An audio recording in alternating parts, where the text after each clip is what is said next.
2021, saya Cikgu Wahaya binti Muslimah dari Kolej Pendidikan Kaiping Perak. Di sini saya ingin berkongsi berkenaan dengan celik keuangan.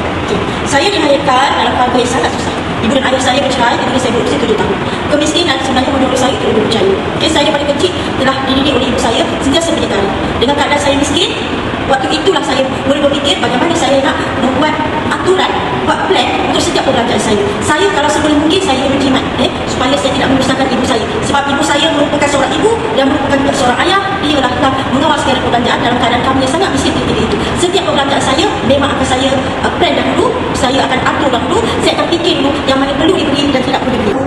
Setiap kali pergi sekolah, ibu saya beri saya duit belanja 20 sen. 10 sen saya beli kepada ekor, 10 sen saya simpan untuk tabungan saya. Ketika saya universiti, setiap kali semester saya akan bekerja. Saya membantu ibu saya dan setiap apa belanjaan saya akan listkan dulu. Saya akan tulis dulu yang mana penting, yang mana tidak penting. Yang paling penting ialah yuran pengajian. Apa yang sangat saya tak boleh lupa ialah ketika saya kecil, saya tolong ibu saya menuri getah di kebun. Pada ketika itu, saya mengangkat kumpulkan susu getah. Bayangkan waktu itu dalam keadaan kebun yang gelap, mungkin saya tak nampak jalan sebab kita kena pergi kebun pagi-pagi. Saya terjatuh, tersadung dan susu getah saya kumpul itu tertumpah ke muka dan kepala saya. Itulah satu pengalaman pada hidup saya yang ketika ini saya menjadikan itu sebagai satu cabaran saya untuk lebih berjaya dan mengatur setiap keuangan yang saya buat.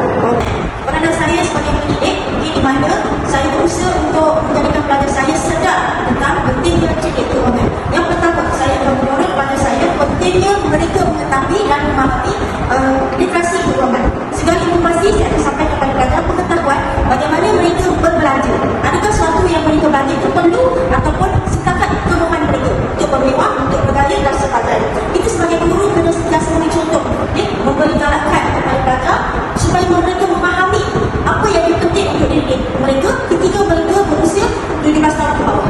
Itu peranan guru. Dari segi portfolio, saya sebagai usaha apa yang saya membantu terutama dalam celik keuangan, saya bila mengajar tentang tenaga, selain upaya saya akan menerangkan kepada mereka pentingnya perlu berjimat. Penggunaan tenaga elektrik, kenapa perlu kita tutup lampu, apa kita tak gunakan, kenapa perlu kita tutup kipas jika kita tak menggunakan. So dalam kita mengajar tentang elektrik ada di situ berkenaan dengan kuasa. So pengiraan kuasa itu perlu kita terapkan supaya mereka sedar pembaliran itu ada sesuatu yang diperlukan. Itu dari segi kurikulum. Banyak lagi kurikulum yang kita boleh kaitkan. Contohnya dalam saya kita menekankan pelajar menggunakan 3R. Recycle, reduce and reuse. So kalau boleh, benda-benda yang kita boleh guna semula, kita guna semula. Boleh kita recycle, kita recycle.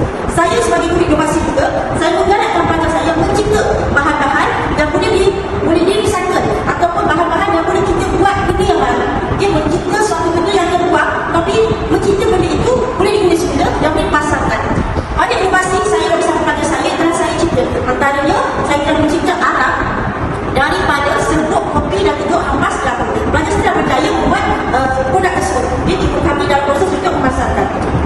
So antara lain, saya juga perlu sentiasa meningkatkan kepada pelajar etika dan tanggungjawab kepada pelajar itu sendiri. Etika dan tanggungjawab keuangan. Ada pelajar berhutang tapi tidak mampu membayar. Ada pelajar yang sanggup berbelanja berlebihan tetapi tidak mampu membayar.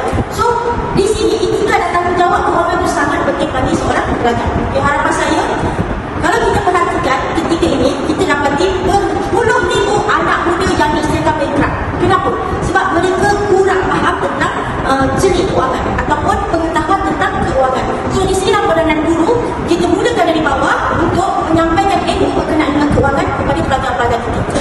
Untuk apa yang telah saya amalkan dan aplikasikan di kolej saya sendiri, saya sering dapat aduan daripada pelajar saya. Seringkali mereka menyatakan bahawa wang perbelanjaan yang diberi daripada ibu dan ayah mereka tidak cukup.